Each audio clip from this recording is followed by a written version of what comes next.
What's your favorite cookie? Have you ever thought about the humble yet delightful sugar cookie? Amidst a world of cookies, there's a day devoted to this unassuming sweet treat.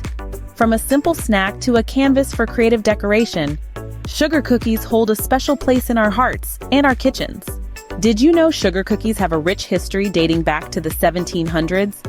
Originating from Nazareth, Pennsylvania, German Protestant settlers initially called them Nazareth cookies. Hundreds of years later, these simple sweet treats are a staple in many households and celebrations. National Sugar Cookie Day, falling on July 9th, is more than just an excuse to indulge in this sweet treat. It's about the joy of baking, the creativity in decorating, and the nostalgia of a classic household staple.